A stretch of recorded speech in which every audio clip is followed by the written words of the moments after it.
Hi guys, কেমন আছো তোমরা সবাই? বলো তো আমি কি মাছ ধুচ্ছি এবং কি মাছ রান্না করব, দেখে বলুন তো এটা কি মাছ হতে পারে। যারা যারা বলতে পারবে তাদের একটা করে রিপ্লাই ভিডিও দেওয়া হবে। আদা, গোলমরিচ, লবঙ্গ, পেঁয়াজ, তেজপাতা, তারপর রসুন, কাঠ, জিরা, এলাচ। বাই। চলুন গাইজ, এখন আমরা মশলাটা রেডি করে নিই। প্রথমে রসুনটা সুন্দর করে বেটে নেব। প্রথমে আগে ছেঁচে নিই, তারপর বেটে নেব। বেটে নেওয়ার পর আমরা চলুন গাইজ, এখন আমরা এক ঝলকে দেখে নিই কি কি বেটে নিলাম। এখন আমরা একটা কড়াইয়ে সুন্দর করে পরিমাপ মতো তেল নেব। তেল নেওয়ার পর মাছগুলো আলতোভাবে হালকা করে ধীরে ধীরে আমরা ভেজে নেব। সুন্দর করে ভেজে নিতে হবে। সুন্দর করে ভেজে নেওয়ার পর আলতো করে ওঠাতে হবে একটা ছেঁকনি দিয়ে। আমরা সুন্দর করে উঠিয়ে নিলাম।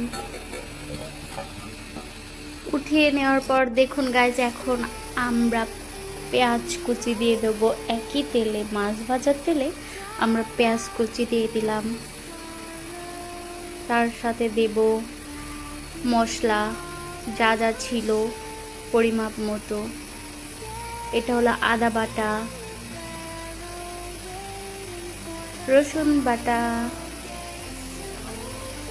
পরিমাপ মতো তেজপাতা এবং পরিমাপ মতো জিরা বাটা।